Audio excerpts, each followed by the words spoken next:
Now to NBC5 Investigates, an exclusive look at a new tool in the fight against gun violence. We take you inside a new mobile crime lab that arrived in Chicago this summer. Investigators say it can help put a dent in the city's skyrocketing gun violence. Here's NBC5's Phil Rogers.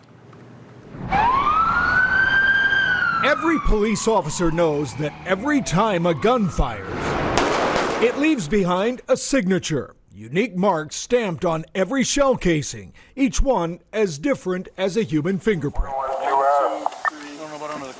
It's one of the reasons you see investigators picking up those spent shell casings at every crime scene, because they know that all too often the use of a gun is not a one-off event. We are finding that that is 100% not true, that firearms are used in multiple incidents. In fact, it frequently happens that a casing is recovered from a scene and is linked either to another scene or to a firearm that is recovered.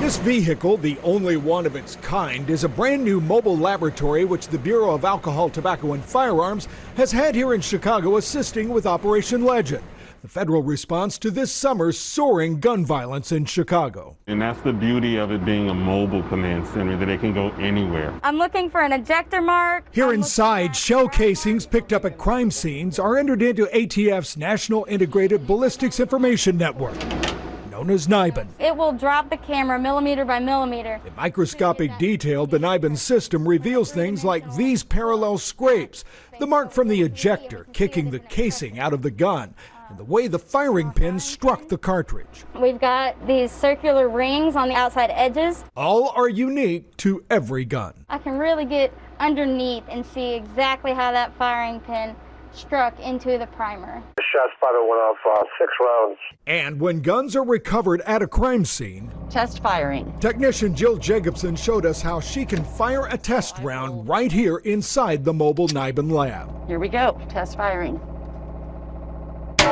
All of this information has a very specific purpose. The data gets transmitted to ATF's NIBIN database containing some 45 million images, and the system can return potential matches in a matter of hours. More than 200 shell casings have been run since the lab was deployed here in Chicago. And some of those have had leads. Within 24 hours, we were able to return back to those police officers who brought it to us and say, hey, this was connected to 3 other casings in the area. Here's an example. 2 different shell casings picked up from 2 different crime scenes in Wisconsin.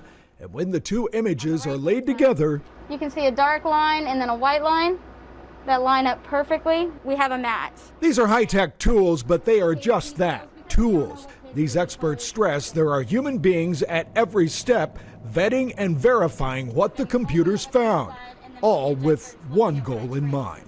We're able to say, you used this gun multiple times and we've got you. And that's always a good moment to know that we played a part in that.